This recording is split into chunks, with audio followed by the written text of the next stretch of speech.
Hi, Tass. Welcome.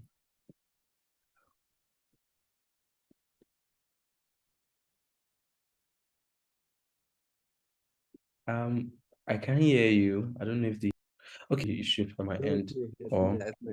okay. Yeah, now you can hear me. You're muting. Okay. Please try Nice to to- meet you. Uh, Your name is Fulusu, right? yes. Yes. I'm fully sure. Fully sure. And where are you based? I'm based in Lagos, Nigeria. Lagos, In Nigeria. Lagos. Okay. Yes. Yeah. Welcome, Tash, and to everyone who's also present. I'm sure the others, will join us very shortly. Welcome. We'll just get right into it because we don't have a lot of time. So I'm just going to introduce Tash. Um, a lot of people here already know Tash. I mean, if you're on Twitter and you're in the bubble community, you know Tash already. Tash is an advanced bubbler. He's a bubble expert with about 4 years of experience. And Tash has been very, very, very helpful, to the bubble community. I personally have gained a lot, watching his videos and, just picking the tips from Twitter and even from the website. I've gained a lot. And so I'm very, very excited for today's session because Tash, is here to share with us, about freelancing in Bubble and how to do it the right way. I'm sure you have your questions. Please just hold them and, keep them. So Tash will give us an introduction and then we'll get into answering questions. Yes, so Tash, the floor is yours. Let's go ahead. Okay. Thank you so much for having me here and introducing me so kindly. So I found Bubble like 4 or 5 years ago in a London startup Facebook group. And I was actually trying to make my own startup with my friend, but we did not have a developer. It is very hard, as you know, to find developers. And so we decided to search the web and we found Bubble and we make the website ourselves. And however, it's very hard to learn. We both have no development background. So, we take maybe half a year, 1 year to learn Bubble. And then also, when you're making a startup, this is also very difficult. Many startups fail. So we also fail. We are trying to get users and we just did not manage. It's, a startup, you do not only have to build the product, you also need marketing, you need sales, you need something to sell, you need to have a pain point that is people really feel it, so they want to pay for it. So you need good timing. This is also difficult, we were actually trying to do some guides for Bubble, but 4 years ago it was too small. No one was using Bubble yet. So we failed at that, but then we noticed the Bubble forum, a lot of people were asking questions. And so we helped them and we offered also, instead of just writing an answer in the forum, we just wrote them PMs and wrote like, hi, if you want, you can get on a quick call with us for free. And that's actually how we both, my friend and I, we both got our first clients. So we just wrote PMs to people who are beginners or intermediates, and we got on a call with them and helped them. And some of them then asked, hey, do you actually offer paid services? Can you make my app for me? And so we started saying yes to these people. Not every PM converts. Some PMs get ignored. Some people just want one free call and that's it. But like 1 in 5, 1 in 10 calls did lead to a job. And so that's how we both got started.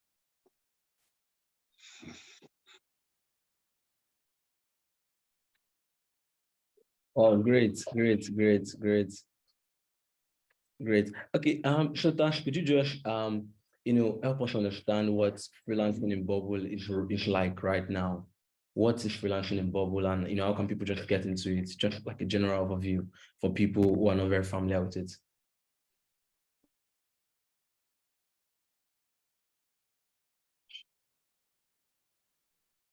Ethan, did you get my question?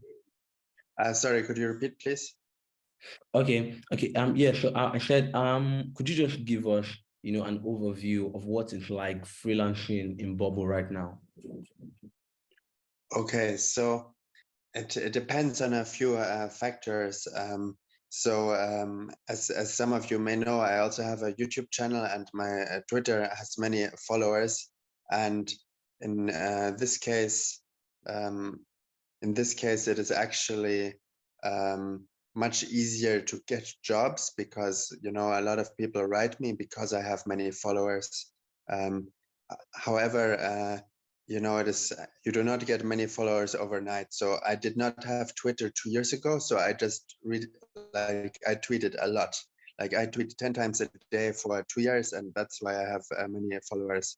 And so it is very normal I think for freelancers that you do not expect results after 1 week, but more after 1 year. And so then you get people who are writing you, and there's different people who write you. So some people, they just got into Bubble, notice it is hard, and they just want their entire MVP to be built. So you build a basic product for them. Some of them are just having difficulty with one API workflow, with one API connection, which is hard if you're a beginner. So they get you for only the hard features. Yeah. And then some of them want coaching. So they want to do everything themselves, but they just want someone coaching, mentoring them 2 hours a week or something. And then this is the ideal client. This is very hard client to get also for me. It is just luck. There are some people who are already having a Bubble business since a few years, which is successful. They're selling something for whatever, $20 to $50, and they already have, let's say, 100 customers. So everything is working, but they just need help because they want to focus on sales or they want to focus on marketing while you do all the development work. And so they hire you to kind of almost be a business partner where you are doing all the product things for them. And these clients, what is nice compared to the other things, they give you more money because they have more hours. Sometimes it is even a full-time job, kind of helping them. And so it is not just an MVP, which is done in 4 weeks, but it is sometimes 6 months or even 12 or 18 months. So very long projects, which is ideal, of course. But this is very few people. So also I do not get this job every week. It is like once every 6 months or something. Oh, great, great, great, great. Thank you for, explaining, the different, types, of, or like the different ways people, can get into freelancing. Before we open the floor to, or, other community members, like I shared with you, this is a community, of bubblers in Africa. So before, I open the floor to other community members to ask their questions, what are some of the things to watch out for, when freelancing? What are some things that shouldn't be done, so that we don't get into problems in freelancing? This is a very good question. So usually, what happens at the start of the interaction is very important. So how does the interaction with a potential client start is, for example, they write to you on Fiverr or on the Bubble forum or on Twitter. And like uh, even when you are starting out, it's very important. You can be picky, it is finding a client is kind of like dating. You do not have to take everyone. You can say no, of course it helps to get some money, but still there are a lot of people you do not want to work with. Some people were not immediately you notice that they do not see you on the same side as you, but that they really want to be your boss and treating you like you mean nothing to them. You can say no to them. So it is important that maybe people use the word please, or just use the word sorry if they miss a call. So if they miss a call one time, it's okay, but they should apologize. If they don't apologize, something is wrong, but there are really people like this, where some people are just not sure yet what they want to do. So they either write 2 pages and it makes no sense, or they just like have one sentence and it's really vague. So you're looking for something specific where you know exactly, okay, I know the problem. So there should be people who can explain very well what they want to build. And so another thing is kind of talking about budget and these kind of things. You know, if someone tells you already at the start, like, I don't have much budget, uh, ideally, if you can, you should avoid them. It's okay for one project, you know, but usually these kind of people, also I have had people who do not pay me, you know, so be very wary with people who are saying I'm low on budget, or I will pay you more in the future. Usually they cannot hold this promise. So if they immediately bring up money and not having much money, this is not usually a good. Okay, great. Great answer on that. Watch out, for look out for red flags and watch out for it.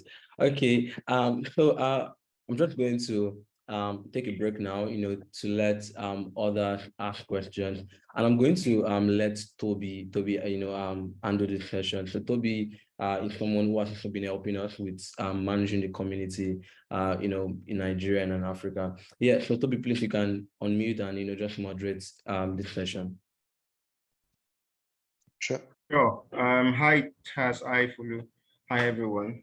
It's nice to be here, and thank you for everything you've shared, Tass. So I would just be moderating the Q&A session, but I have questions of my own. So, being the person moderating, I'll just start with mine.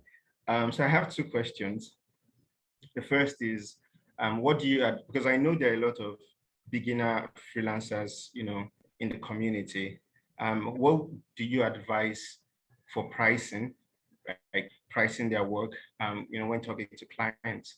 And then secondly, how do you, because I know you've been a freelancer or bubbler for a while. So what would you advise in terms of transitioning from freelancing to, owning an agency, right?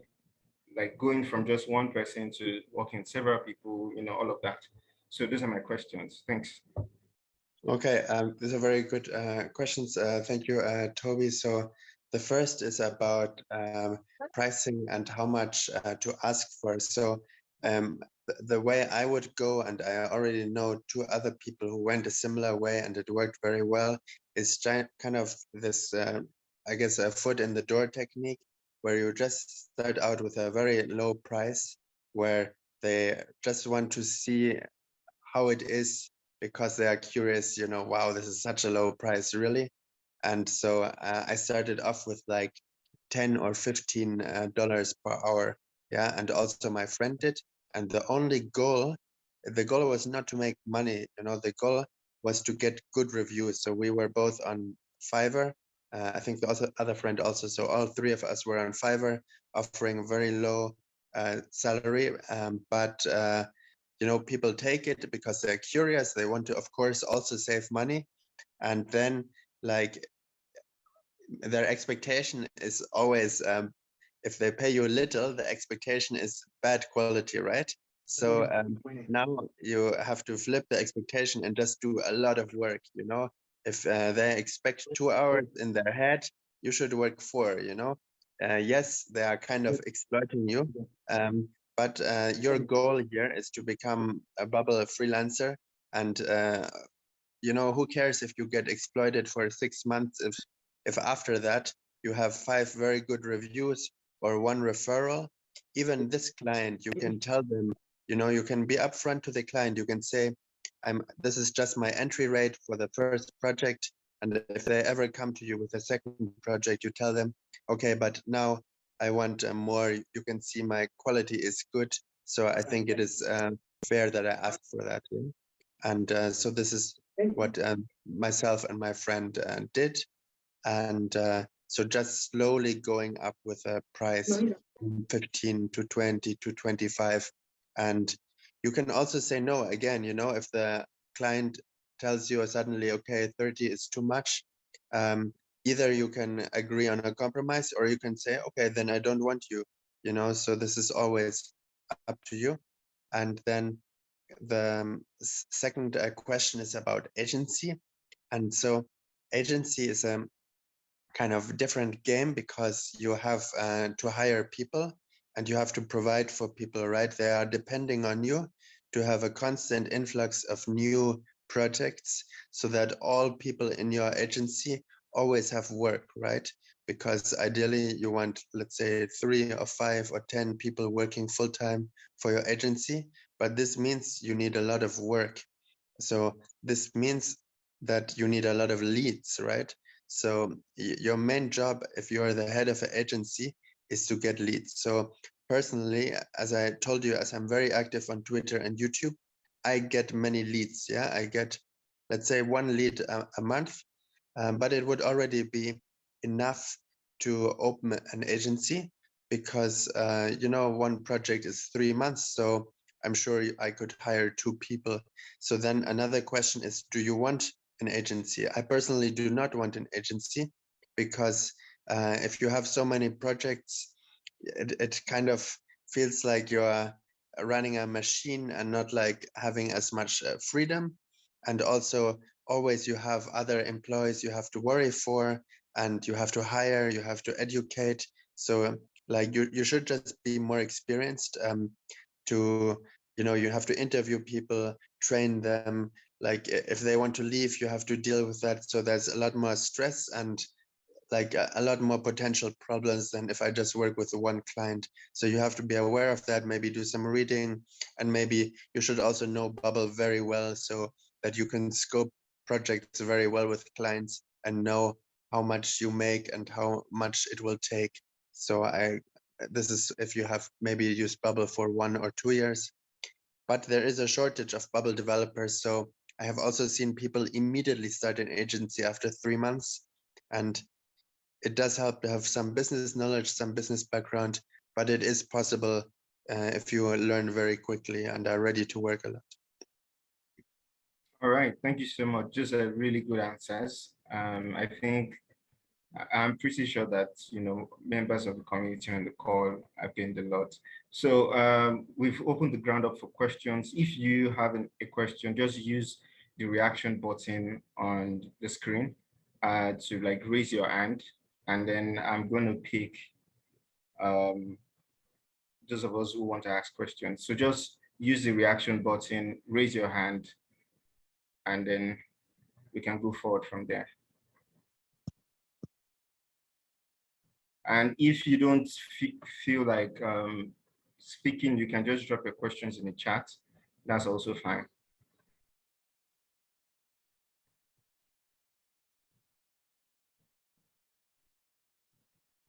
Anyone?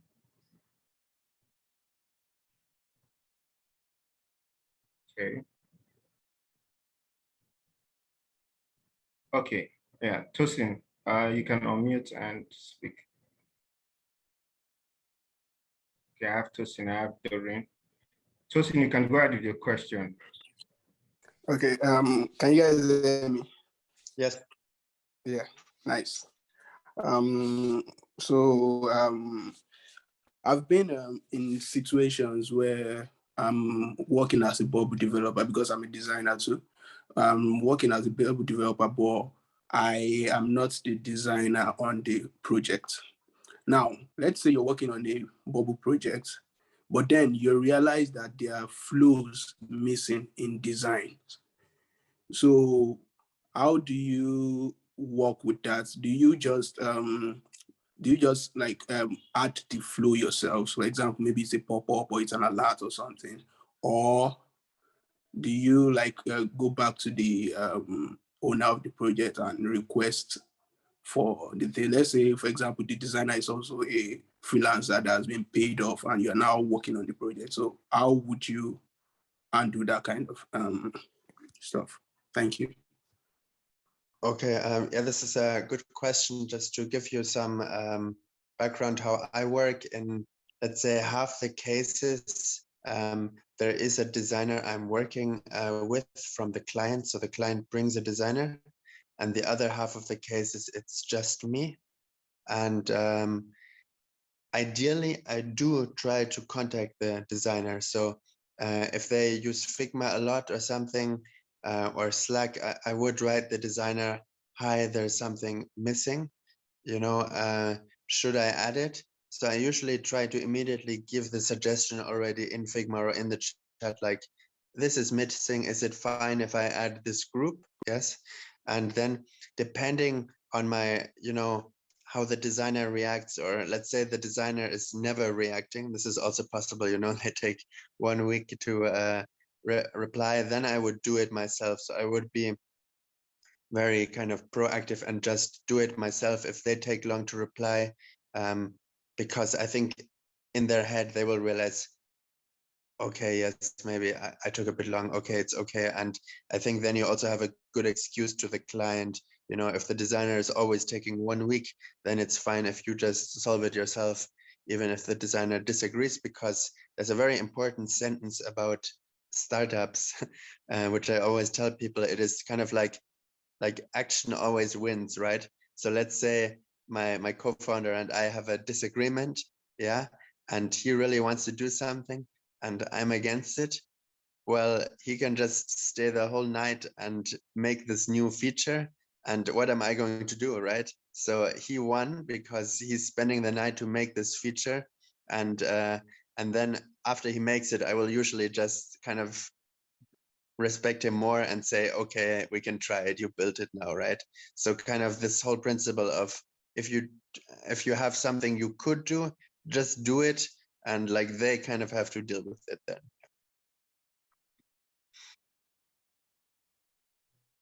All right, thank you so much. That was great and educative. Doreen, are you still interested in asking a question? Yes, please. Good afternoon. Yeah, good afternoon. Ikechi, I can see your hand, so you go next. Doreen, the floor is yours. Okay. So my question is, he made mention of Twitter and YouTube channel. So apart from that, what about people that are not really into Twitter or YouTube? Does that mean that it's going to be difficult for you getting a job, or like even a community? I don't, because someone like me, I don't like the whole Twitter thing, and I don't know how to handle YouTube. I'm kind of an introvert. I have anxiety when it comes to putting myself out there. So what else can one do to get their jobs aside from that, putting yourself on Twitter and YouTube? That's a very good question. So in general, by the way, I'm also an introvert, so it was also hard for me at the start. So, you know, even if you feel introverted, you will be surprised. If you believe in yourself, you can always change yourself. Do you have to change yourself? You do not. So there are, of course, people who are not active on Twitter and YouTube. I do have to say it is much easier if you're active, very active on Twitter and YouTube, but you really have to be very active. But what these people are doing is it kind of also depends how introverted you are. So if you write more PMs, for example, I'm sure this also works. You know, if you write 5 PMs every day, this will work. If this is still too much, also no problem. A lot of people also join agencies because in an agency, it is kind of a different business. So if you join a bubble agency, usually what will happen is that you are not responsible for getting clients, right?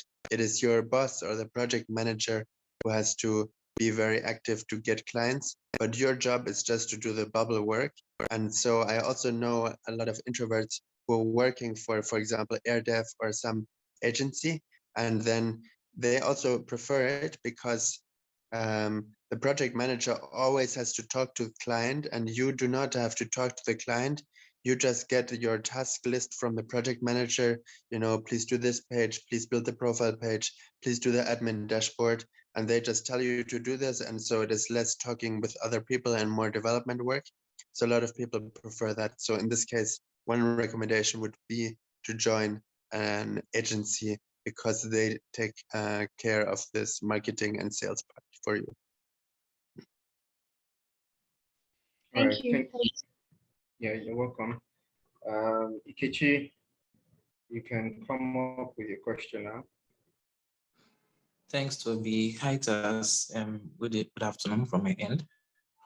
I have two questions. The first one has to do with scope creep in relation to development. So, okay, assuming this scenario now, let's say a client approaches you and they have a vague idea of what they want to build and the basic features they want.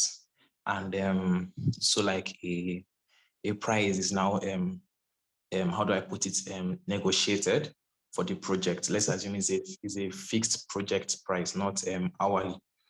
So how do you handle cases whereby the client now begins to add little sub features that then build up and build up and build up? That is the first question.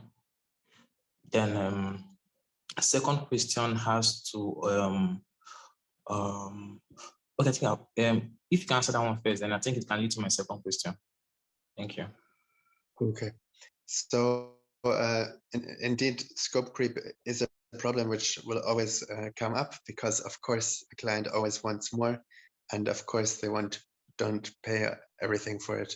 So this is very important always how to handle this.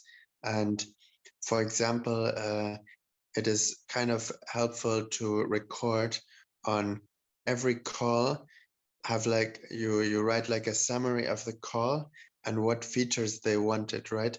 So let's say let's say we're building a restaurant site and they want a menu feature and an ordering feature and a reservation feature. And then you write a bit about each feature. And, so it's very detailed. So you write like, I don't know, 1 page about ordering with a ordering workflow with Stripe payment, yeah. And now, as soon as next time they also want Stripe subscription or a webhook, you tell them, no, we have this document. So this document you wrote, you should send it to the client after the call. Hi, here I summarize our call or something, so that the client has kind of a record, and then you can use this to say, no, it was not written on here, so I cannot do it. Yeah. In general, also, it sounds very stupid, but if you make very high quality work, so in average, it is normal to spend a few more hours than the client actually wants. And that's just part of the business, that if you tell them 10 hours, it will maybe take 12, but, they will be used to high quality. So over time, you just have a good leverage position because they want to still work with you because you're delivering good work. And so out of this reason, if you tell them, no, this is not what we agreed on, or this is not part of what you initially wanted, then they have to deal with that, right? Because they ideally still want to work with you. And if they don't, again, it's kind of their loss. So, you have to be rigid and say, no, that was not agreed upon, or you have to say, yes, I can do that, but it will cost an extra 100.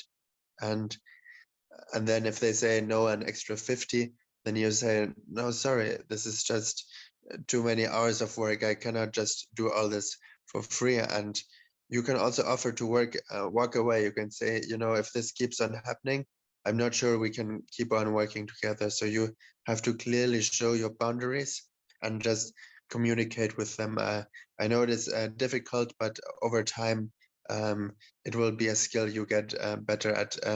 And also when you're making a project at the start, it's good to immediately already allow for this kind of thing. So let's say you budget something for 1,000, maybe, just maybe, make it, instead of 1,000, make it 1,300, and maybe, just maybe, always write something like, this includes 3 client calls. So you don't have a client who has like 1 call every day with you and you're losing time every time. Or always write like 5 hours of revisions and like assume there will be revisions, assume there will be more calls than expected, and already from the get-go already kind of increase the project size. And if they're not fine with that, then you also don't want them as a client. Okay, thank you so much. I think it actually answered my next question. Thank you. All right, that's awesome. Awesome. Great. Thank you so much. So we have room for maybe one more question. If there's still room, we'll ask one more. So Modra Ramadan, you can ask a question.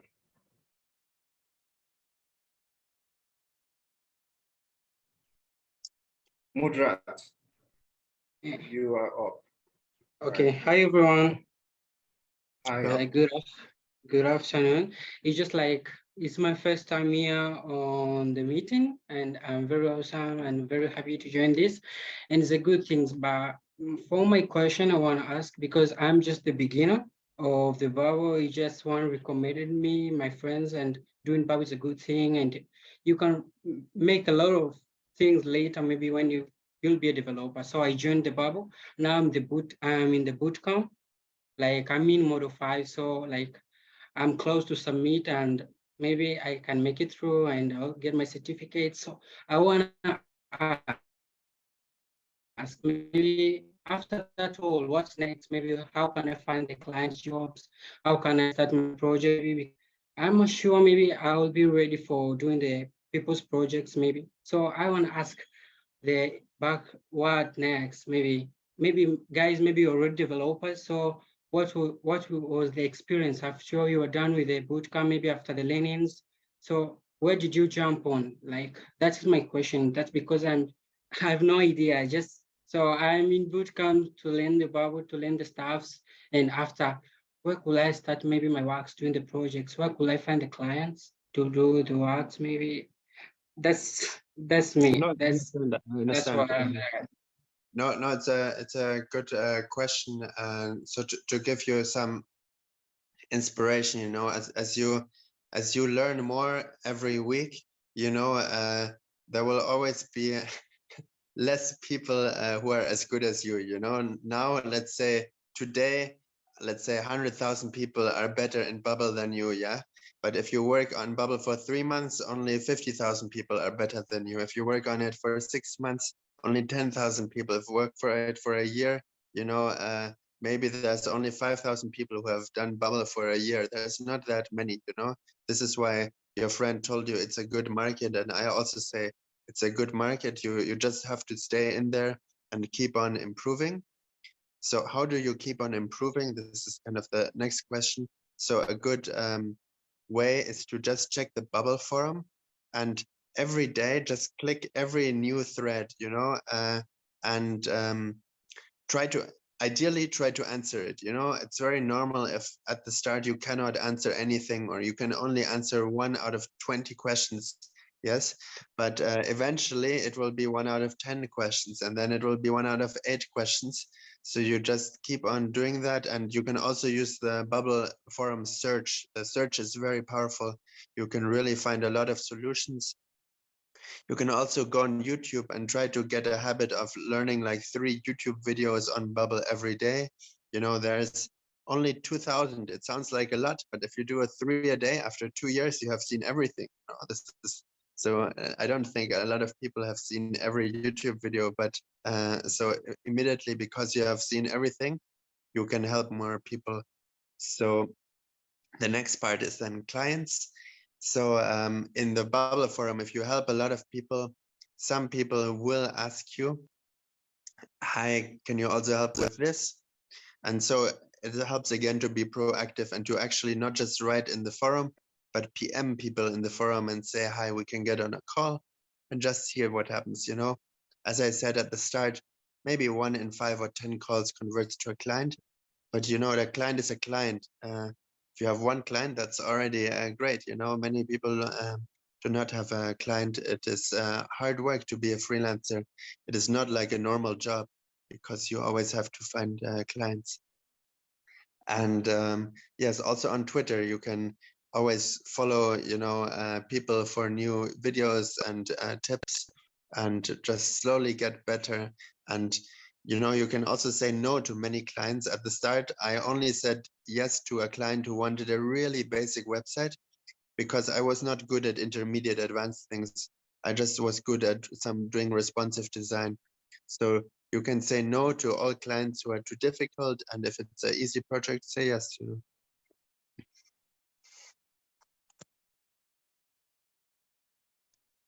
Okay. Thank you so much, Tash, for your time. And for everyone who asked questions, thank you for your questions. I hope you have gotten insights about how to go about freelancing in Bubble. And then thank you so much, Tash, for making our time to come speak to us. We're really grateful for for this. And everyone, please go on Twitter and follow Tash. I promise you have a lot to learn, and you're going to learn a lot from him. Go on YouTube and subscribe to his YouTube channel. Like I shared earlier, personally, I've learned a lot from there, and I have no doubt that you would also. Thank you so much, everyone. We have come to the end of this session. It's going to be available on YouTube like before the end of today or by tomorrow. So thank you, everyone. Enjoy the rest of your day. Thank you, Tash. Also, thank you. Very good questions by everyone, and also feel free to PM me if you have another question. No worries. I answer lots of PMs. All right. Thank you. Bye. Yes. I've dropped his Twitter handle in the chat, so you can always just pick it up from there and follow it up. And also go to TIplister.com and sign up there. That is Tass website for questions and tips. All right, everyone. Enjoy the rest of your day. Bye.